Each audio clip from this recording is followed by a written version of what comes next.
आप देख रहे हैं डीएनए लाइव। हमारे चैनल से जुड़ने के लिए चैनल को सब्सक्राइब करें और आपके विचार कमेंट। आप देख रहे हैं DNA live news. DNA live के लिए खबर रामनगरी अयोध्या से। रामनगरी की अति प्रसिद्ध पीठ रामकोट स्थित चक्रवर्ती सम्राट राजा दशरथ जी के राजमहल बड़ा स्थान में श्री सीताराम विवाह महोत्सव का उल्लास आज चरम पर रहा। आज से दशरथ राजमहल बड़ा स्थान में विवाह उत्सव का भव्य शुभारंभ हो गया है। इस अवसर पर मंदिर में 7 दिवसीय श्री राम कथा की अमृत वर्षा हो रही। कथा का आज शुभारंभ किया गया। व्यासपीठ से राम कथा की अमृत वर्षा जगत गुरु रामानुजाचार्य स्वामी रत्नेश प्रपन्नाचार्य जी महाराज कह रहे हैं। कथा की अध्यक्षता व पावन सानिध्य बिंदु गद्याचार्य स्वामी देवेंद्र प्रसादाचार्य जी महाराज कर रहे हैं। वह कार्यक्रम का संयोजन मंगल भवन पीठाधीश्वर अर्जुन द्वाराचार्य जगत गुरु कृपालु राम भूषण देवाचार्य जी महाराज कर रहे हैं। आज कथा के शुभारंभ में राम कथा कुंज के महंत डॉक्टर रामानंद दास महाराज, नागाराम लखन दास, पत्थर मंदिर के महंत मनीष दास ने संयुक्त रूप से राम कथा का शुभारंभ किया। आपको बता दें, श्री राम के पिता राजा दशरथ को हुए भले ही युग बीत गए हों, किंतु उनका महल आज भी विद्यमान है। युगों की यात्रा में राजा के महल का अस्तित्व अक्षुण्ण रहना संभव ही नहीं है, किंतु यह महल राजा दशरथ के मूल महल के ही स्थान पर स्थापित है। अतीत के इस गौरव को पुनर्प्रतिष्ठित करने का श्रेय 18वीं शताब्दी के प्रारंभिक दौर पर अपनी उपस्थिति से धार्मिक आध्यात्मिक जगत को आलोकित करने वाले दिग्गज संत स्वामी राम प्रसादाचार्य जी महाराज को दिया जाता है। यद्यपि स्वामी श्री जी अध्यात्म में डूबे थे, निरा वीतरागी थे और उनका किसी भौतिक महल में निर्माण से सरोकार न के बराबर था, किंतु उनके उत्तराधिकारी रघुनाथ प्रसादाचार्य जी महाराज ने गुरु के ही आध्यात्मिक प्रताप से दशरथ महल का पुनर्निर्माण कराया। इसके निर्माण से राजा दशरथ और श्री राम, भरत, लक्ष्मण तथा शत्रुघ्न जैसे उनके अति दिव्य पुत्रों को गरिमा महिमा का पूरा ख्याल रखा गया। स्थान की विरासत के अनुरूप यहाँ श्री राम सहित चारों भाइयों की पूजा बाल रूप से पूरे वात्सल्य से होती है। यहाँ परंपरा दशरथ राजमहल के वर्तमान पीठाधीश्वर बिंदु गद्याचार्य स्वामी देवेंद्र प्रसादाचार्य के समय भी पूरी रव्यता और गरिमा से प्रहवान है। न केवल सीताराम विवाह महोत्सव की तिथि अगहन शुक्ल पंचमी यानी 25 नवंबर को प्रतिवर्ष की तरह इस बार भी दशरथ राजमहल से भव्य राम बारात निकलेगी। इस बार इसे और भी अधिक भव्यता प्रदान किए जाने की तैयारी है। राम विवाह पर केंद्रित लीला और श्री राम कथा से उत्सव की विशिष्ट आयाम मिलता रहा है।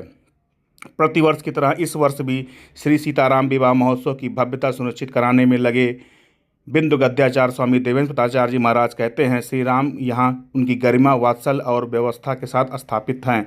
जिस भाव चाव से यह युगों पूर्व महाराज दशरथ के संरक्षण में यहाँ रहे होंगे और विवाह उत्सव पर राम बारात भी उसी भाव भंगिमा से निकाली जाती है जैसे श्री राम के समय निकाली होगी।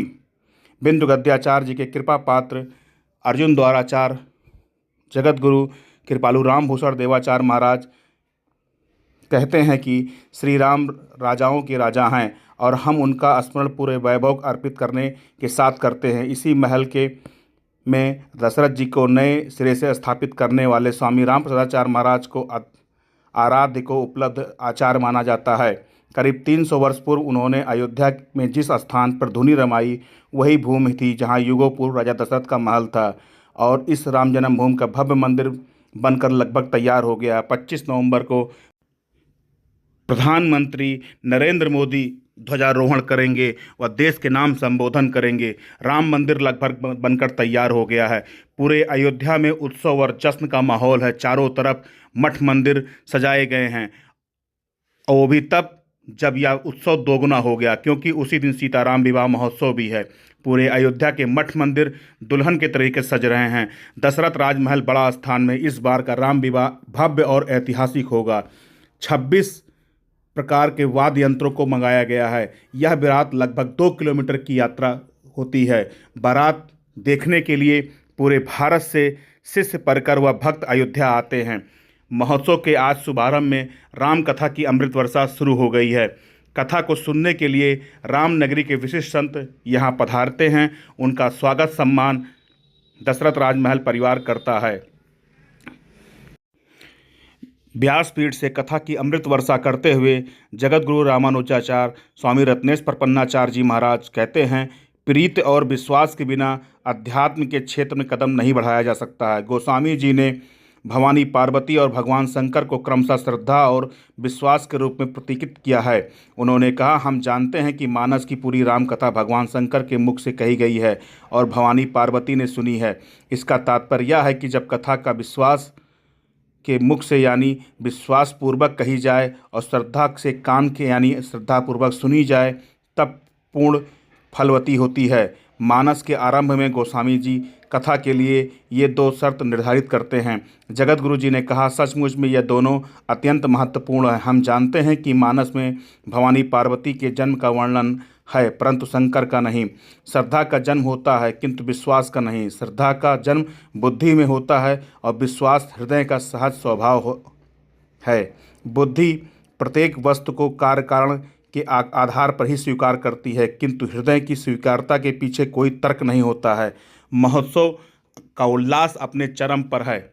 देखिए महोत्सव को लेकर क्या कुछ कहते हैं बिंदु गद्याचार्य स्वामी देवेंद्र प्रसादाचार्य जी महाराज व अर्जुन द्वाराचार्य जगत गुरु कृपालु राम भूषण देवाचार्य महाराज। महनीये गुणाब्धये चक्रवर्ती तनूजाय सार्वभौमाय मंगलम्। नमस्ते रघुदंड नमस्ते भक्तवत्सल सर्वेषां मूलभूताय रघुनाथाय वेधसे धनुर्धराय रामाय जानकी जानवी नमः। यत्र यत्र रघुनाथ कीर्तनं तत्र तत्र कृतमस्तकाञ्जलिं बाष्पवारि परिपूर्णलोचनं मारुतिं नमत राक्षसान्तकम्। परम दयालु श्री सीताराम जी महाराज, श्री राम कथा के अनन्य रसिक श्री हनुमंतलाल जी महाराज व्यासपीठ पर विराजमान, अनेक शास्त्रों के मर्मज्ञ और श्री राम कथा के महान पंडित आचार्य जगत गुरु रामानुजाचार्य श्री स्वामी रत्नेश प्रपन्नाचार्य जी महाराज, जिनके द्वारा हम आप सभी लोग श्री सीताराम विवाह महोत्सव के पावन अवसर पर आयोजित श्री राम कथा का श्रवण 7 दिनों तक कर करके अपने को धन्य करेंगे। इस कथा सत्र में कृपा करके पधारे हुए, जहाँ पर नित्य श्री राम कथा होती है, उस श्री राम कथा कुंज के परम पूज्य विद्युत आचार्य श्री राम भूषण दास जी, पुणे से आए हुए श्री संतोष तिवारी जी, एडवोकेट श्री रामशंकर शुक्ला जी और सभी सम्माननीय पत्रकारगण, सभी आचार्यगण, श्री राम भरत मिलाप मंदिर के पूज्य महंत श्री राम गोपाल दास जी महाराज। और का फल है भगवान की कथा से प्रेम होना। जब तक जीवन में भगवान की कथा नहीं मिलती, तब तक भगवान की भक्ति नहीं आती है। इसलिए भगवान की कथा हम लोगों को भगवान से प्रेम करना सिखलाती है। भगवान की कथा हम लोगों को संसार की नश्वरता को बता करके भगवान की तरफ आकर्षित करती है। इसलिए हम सब लोग भगवान की कथा सुनते हैं और समय बहुत हो गया है, इसलिए समय ज्यादा न लेकर के पूज्य व्यास जी महाराज से आग्रह करेंगे कि पूज्य व्यास जी महाराज जन्मोत्सव से लेकर के भगवान श्री सीताराम जी के विवाह महोत्सव की कथा बड़े ही सुंदर ढंग से आप लोगों को सुनाएंगे, जिससे आप लोगों की कथा सुनने की इच्छा और बढ़ती चली जाए, कभी समाप्त न हो, ऐसी मंगल कामना है। और 2 बार भगवान के नाम का कीर्तन करें, उसके बाद हम लोग पूज्य श्री व्यास जी महाराज के ही वचनामृत का पान करें, क्योंकि इनकी कथा सुनने के लिए ही हम आप सभी लोग तत्पर हैं। 2 बार भगवान के नाम का कीर्तन करें। सीताराम सीताराम सीताराम सीताराम सीताराम। तो आप यूं समझ लें कि भगवान को भी इस धरती पर आना हुआ तो माध्यम सदगुरुदेव भगवान को बनाया। चक्रवर्ती महाराज को पुत्र चाहिए था, उसके लिए उन्होंने वशिष्ठ जी के पास गए। उसी प्रकार हम लोग के जीवन में अगर भक्ति प्राप्त करना है, भजन प्राप्त करना है, भगवत प्राप्ति करना है, कथा के रसास्वादन करना है, भगवान के चरणों में अनुराग को प्राप्त करना है, भक्ति को प्राप्त करना है, तो मुझे भी सदगुरुदेव भगवान के चरणों में ही जाना पड़ेगा, क्योंकि कोई विकल्प नहीं है। ठीक उसी प्रकार हम लोग परम श्रद्धे अनंत श्री विभूषित अनंत समलंकृत पूज्यपाद बिंदु गद्याचार्य स्वामी श्री सदगुरुदेव भगवान के श्री चरणों में हम सादर निवेदन करते हैं कि पूज्य महाराज श्री अपने आशीर्वचन देकर परम कृपा करें, और उसके बाद कथा प्रारंभ होगी। फिर हम लोग कथा